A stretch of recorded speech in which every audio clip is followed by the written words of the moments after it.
ایک بات جو یہ مسلمان اعتراض کرتے ہیں کہ اگر آپ لوگ کہتے ہیں کہ کفار کے ساتھ لڑائی میں زندگی موت کا نہیں، لاکھوں مسلمان کفار کے ہاں تو قتل ہوتے ہیں۔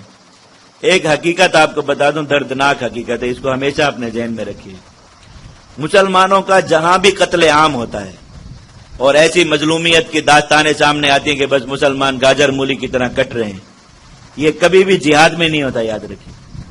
پوری اسلامی تاریخ آپ کے سامنے گواہ بنا کے ایک ایک واقعہ، جتنے بھی تاتار سے قتل عام شروع ہوا مسلمانوں کا آج تک جہاں جہاں بھی ہوا، برما میں ہوا، جہاں بھی ہوا، جنوبی یہ وسطی افریقہ میں ہوا، جہاں بھی آج تک آپ داستانیں دیکھ رہے ہیں قتل عام کی، جہاد میں ایسا ایک واقعہ بھی کبھی نہیں ہوا کہ کفار مسلمانوں پر اس طرح مسلط ہو گئے کہ انہوں نے مسلمانوں کے لشکر کا قتل عام کر دیا۔ یہ قتل عام ہمیشہ ان مسلمانوں کا ہوتا ہے جو مزاحمت کو ترک کر دیتے، بس یاد رکھیں۔ مزاحمت میں، مسلمانوں کی مزاحمت میں اللہ نے اتنی قوت رکھی ہے، اتنی زیادہ قوت کہ یہ مزاحمت اگر ہتھیاروں کے ساتھ نہ بھی ہو، بغیر ہتھیاروں کے ہو، صرف نعروں کے ذریعے، اگر مسلمان اونچی آواز سے چلا سکتے ہیں نا، صرف اسی کو اپنا مزاحمت کا ہتھیار بنا لیں کہ جب دشمن اس طرح مارنے کے لیے اونچی آواز میں چلائیں۔ میں قرآن کو گواہ بنا کے دعوے کے ساتھ آپ کو کہتا ہوں کہ وہاں قتل عام کبھی نہیں ہو سکتا۔ میں آپ کو 2 مثالیں دیتا ہوں، آپ اپنی آنکھوں سے ان کو دیکھیے۔ فلسطین کے مسلمان کب سے اسرائیل کے ساتھ لڑ رہے ہیں؟ 60 سال سے زیادہ عرصہ ہو گیا۔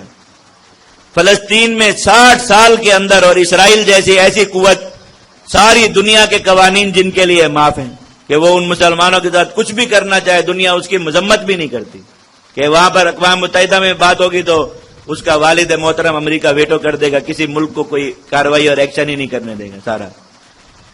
یہ فلسطین کے اندر 60 سال کے اندر اس مزاحمت جب سے یہ شروع ہوئی انتفاضہ، اس سے پہلے کی بات نہیں کر رہا جب مزاحمت نہیں تھی اور کافر جب غالب ہوئے اور انہوں نے جا کر قتل عام کیا، وہ نہیں، جب سے مزاحمت شروع ہوئی ان 60 سالوں کے اندر فلسطین میں شہید ہونے والے مسلمانوں کی تعداد، دنیا میں جہاں قتل عام ہوتے ہیں، مثلا برما میں قتل عام ہوا، کتنا عرصہ جاری رہا؟ وہ تھوڑا ہی وقت ہے نا، سال ہوگا یا اس سے بھی کم عرصہ۔ 60 سال میں شہید ہونے والے مسلمانوں کی تعداد اس سے کم ہے۔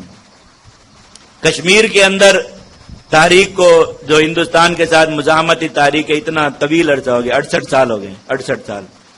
وہ لوگ کبھی دبے نہیں، ان کا کچھ نہیں ہوتا، عورتیں چمچے اور جوتے لے کر بھی نکل آتی ہیں فوج کے سامنے اور لڑتے ہیں آ کر۔ کشمیر کے اندر اس پورے 68 سال کے اندر شہید ہونے والے مسلمانوں کی تعداد، حیدرآباد دکن میں جب 1948 میں نہرو نے فوج اتاری تھی، 3 دن صرف وہ جو ہے وہ وہاں پر آپریشن ہوا تھا، ابھی تک ان 68 سال میں شہید ہونے والے مسلمانوں کی تعداد ان 3 دنوں کے برابر نہیں ہوئی۔ یہ مزاحمت کی قوت ہے، اس کا کوئی انکار نہیں کر سکتا۔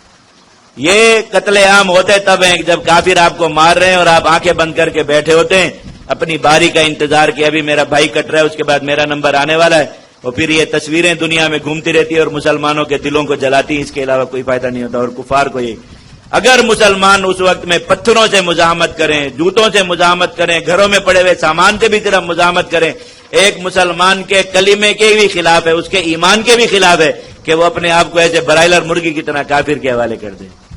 اللہ تعالیٰ ہر مسلمان کو اس امتحان سے بچائے، لیکن اگر یہ امتحان آ جائے، یہ بات یاد رکھیے، مزاحمت کے اندر وہ قوت ہے جو دشمن کے ہاتھوں کو ہمیشہ روکتی ہے۔ مزاحمت کرتے ہوئے، جہاد کرتے ہوئے، لڑائی کرتے ہوئے اور رد عمل دیتے ہوئے کبھی بھی مسلمان کا قتل عام نہیں ہوتا۔ یہ جو اتنی داستانیں ساری بھری بنی، آپ تاتار میں دیکھ لیجئے، 2 لاکھ سے زیادہ مسلمانوں کو انہوں نے قتل کیا، بغداد سے لے کے شام حلب تک وہ آئے اور پورا حمص تک انہوں نے سارا قبضہ کیا۔ 2 لاکھ سے زیادہ مسلمانوں کو قتل کیا۔ کس طرح قتل کرتے تھے؟ یہ واقعات خود ابن جوزی وغیرہ نے دوسری تاریخ میں لکھے کہ وہ بیٹھ کر پتھر پہ اپنی چھری تیز کر رہا ہے ایک تاتاری، اور مسلمان قطار میں اس طرح صف باندھ کر کھڑے، تو وہ کہہ رہا ہے اچھا ادھر ہی رہو، مجھے کام یاد آ گیا، میں کر کے آ رہا ہوں، میں پھر مارتا ہوں۔ تو کوئی مسلمان بھی لائن توڑ کے گھر نہیں جا رہا کہ ایسا نہ ہو پھر ناراض ہو جائیں، تو لائن میں کھڑے اور وہ اپنا کام کر کے واپس آ گیا، آ کر پھر مسلمانوں کو کاٹنا شروع کر۔ اور جن مسلمانوں نے تاتار کے خلاف جہاد کیا، پورا عالم اسلام ان کے قبضے سے آزاد کرا، صرف 1 سال کے اندر، صرف 1 سال میں۔ اور ایسی شکست دی کہ ہلاکو خان جو عالم انسانیت کے 3 بڑے فاتحین میں ایک شمار ہوتا ہے، 3 بڑے فاتحین میں، جنہوں نے زمین کا سب سے زیادہ علاقہ فتح کیا، 3 بڑے فاتحین میں ایک نام ہے ہلاکو کا۔ آپ تاریخ پڑھ کر دیکھ لیجئے، تاریخ میں اگر کسی کو یہ بات مل جائے کہ کہ ہلاکو خان مرا کہاں پہ تھا مجھے ضرور بتا دیجیے گا آ کر. ایسی گمنامی میں دھکیلا جا کر کہ مورخین نے نام ہی مٹا دیا کہ اس نام کا کوئی آدمی تھا جس کی اب فکر کرنی چاہیے کہ وہ وہاں جا کے مرا کہاں پر تھا. اس کی موت محفوظ نہیں تاریخ کے اندر. ایسا ان مسلمانوں کی تعداد کتنی تھی معلوم ہے آپ کو؟ 7,000 سے 10,000 کے درمیان. اور سارے کے سارے کون سے مسلمان تھے؟ غلام. جو مختلف یہ تاجکستان، آذربائیجان وغیرہ یہ جو آرمینیا کے علاقے یہاں سے غلام بنا کر سلطنت اسلامیہ میں لائے گئے. یہاں آ کر انہیں اسلام سکھایا گیا، کلمہ سکھایا گیا، نماز، تھوڑا سا دین اور تھوڑی سی شریعت جانتے تھے، باقی انہیں کچھ پتا نہیں تھا کہ غلام تھے. لڑاکا لوگ تھے بہت، تو مسلمان بادشاہ ان کو لے کے ہماری اقوام کو نہ لڑنا پڑے انہی کا لشکر بنا دیا کہ یہ لڑا کریں گے. انہوں نے جب دیکھا پورا عالم اسلام تباہ ہو گیا، مصر میں ان کی تعداد تھی بس 7-8 ہزار کا لشکر تھا. انہوں نے کہا پورا عالم اسلام تباہ ہو گیا، اب یہ آ کر ہمیں ماریں گے تو ہم اس طرح تو نہیں مریں گے جیسے یہ مسلمان مرے، ہم تو لڑائی کریں گے. 7-8 ہزار لوگوں نے لڑائی کی. 1 سال کے اندر یہاں سے لے کر بغداد تک پورا عالم اسلام آزاد ہو گیا، خلافت بحال ہو گئی، اور تاتاری وہیں اپنی غاروں میں جا کر مرے. کسی کو پتہ ہی نہیں کہ ان کا بادشاہ دنیا میں مرا کیسے تھا. یہ اللہ رب العزت نے طاقت اور قوت رکھی مزاحمت اور جہاد میں کہ اس کا نتیجہ ہمیشہ اس سے تو یہ جو الوف ہزاروں کی تعداد میں مسلمان کہیں مرتے ہیں، لاکھوں کی تعداد میں مسلمان مرتے ہیں، یہ مزاحمت اور جہاد ترک کرنے کی وجہ سے مرتے ہیں، مزاحمت اور جہاد کی وجہ سے نہیں مرتے. یاد رکھیے یہ بات.